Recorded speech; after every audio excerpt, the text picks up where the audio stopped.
गर्मी के शिद्दत में दिन ब दिन इजाफा होता जा रहा था। जंगल के सभी नदी नाले सूख रहे थे, दरख्त भी अपनी हरियाली खो रहे थे। परिंदे पानी की कमी की वजह से पहले ही बहुत परेशान थे और ऊपर से खुराक भी ख़त्म होती जा रही थी। जब ही उन सब ने फैसला किया कि वो सब मिलकर इस मसले का हल निकालेंगे। वो सब इसी सिलसिले में मीनू मौसी के पास जमा हुए। आखिर इस बार इतनी गर्मी क्यों है मीनू मौसी? पिछली बार तो ऐसा नहीं था। बंटी कबूतर ने परेशान होते हुए कहा, ये सब इन इंसानों का किया धरा है। जब से उन्होंने दरख्तों को काटना शुरू किया है तो मौसम शदीद से शदीद होता जा रहा है। आखिर दरख्तों का मौसम से क्या लेना देना है, ये तो हमारे लिए अहम है।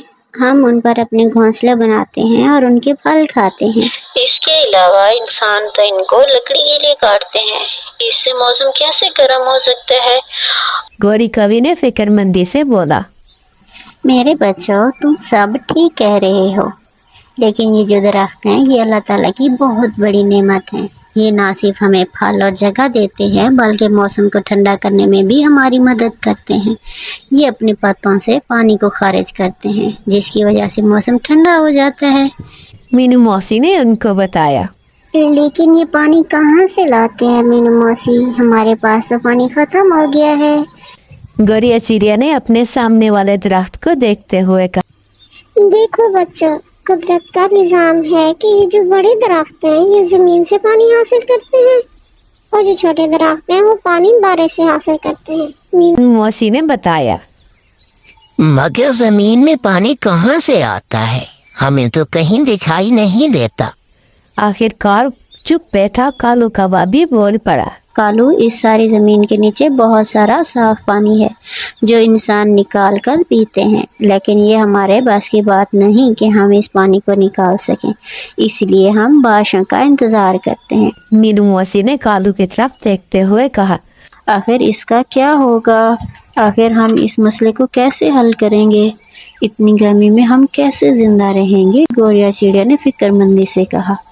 अब तो पानी के साथ साथ खुराक भी ख़त्म हो रही है और तो और अब हमारे बच्चों के लिए फल मिलना भी बहुत मुश्किल होता जा रहा है।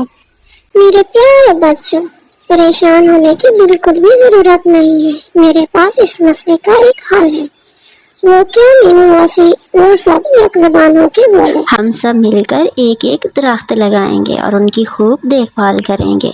इसी तरह से वो जब बड़े हो जाएंगे तो फिर मौसम भी शदीद नहीं होगा और हमें रहने के लिए जगह भी मिल जाएगी और खाने का भी इंतज़ाम हो जाएगा। सभी पंछी ने मीनू मौसी की हाँ में हाँ मिलाई। अगले दिन वो सभी पंछी सुबह सवेरे उठकर अपने अपने काम पे लग गए। कुछ पंछी दरख्त लगा रहे थे और कुछ ही पानी लेने के लिए दूसरे जंगल चले गए थे। देखते ही देखते पूरा जंगल दरख्तों से भर गया और कुछ दिन बाद वो दरख्त बड़े हो गए। सभी पंछी बहुत खुश थे। अब मौसम भी ज़्यादा गर्म नहीं था और खुराक की भी कोई कमी नहीं थी। मीनू मौसी ने सभी पंछियों की दावत की हुई थी। वो अपने लगाए हुए दरख्तों से फल तोड़ के ले आई और उन सब को पेश किए। सभी पंछी फल खाने लगे और खुशी से चहचहाने लगे।